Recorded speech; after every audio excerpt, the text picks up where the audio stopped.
Hello everyone, તો એ તમને કીધું છે બે ક્રમિક ધન અયુગ્મ પૂર્ણાંકોનો ગુણાકાર 143 થાય.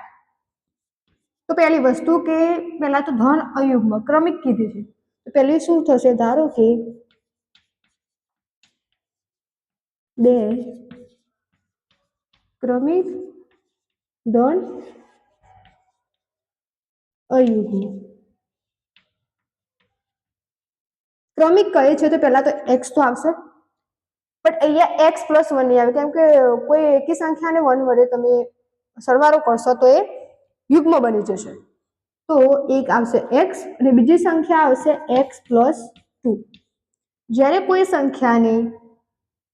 કોઈ અયુગ્મ સંખ્યાને જ્યારે યુગ્મ સંખ્યા વડે પ્લસ કરવામાં આવે છે તો આપણને અયુગ્મ સંખ્યા મળે છે, રાઈટ? તો અહીં એ બંનેનો ગુણાકાર કયો છે એટલે x × x + 2 = થશે 143.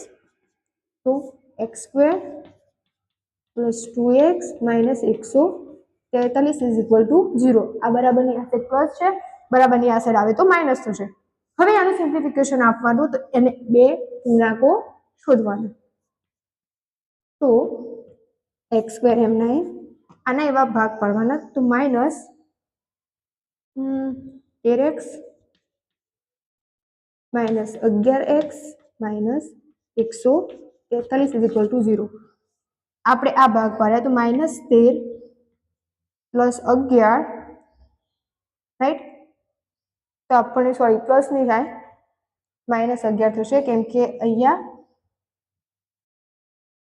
જે +2 છે તો અહીંયા +2 13માંથી 11 બાદ કરવાના તો આપણને 2 મળશે. આમાંથી કોમન કેટલા નીકળશે તો x અને x + 13 વધ્યા, રાઈટ? હવે અહીંયા જોજો તેવી જ રીતે આમાંથી કોમન નીકળશે -11x, અંદર કેટલા વધશે તો x + 13 = 0. કઈ રીતે? તો અહીંયા જે 13 અને 11 નો ગુણાકાર કરશો એટલે તમને મળશે 143, રાઈટ?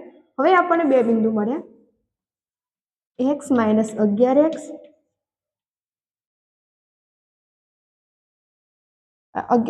x કોમન લઈ લીધું 11, અને બીજું મળ્યું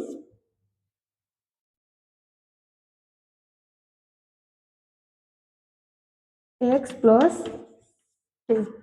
તો અહીં = 0 = 0. તો x +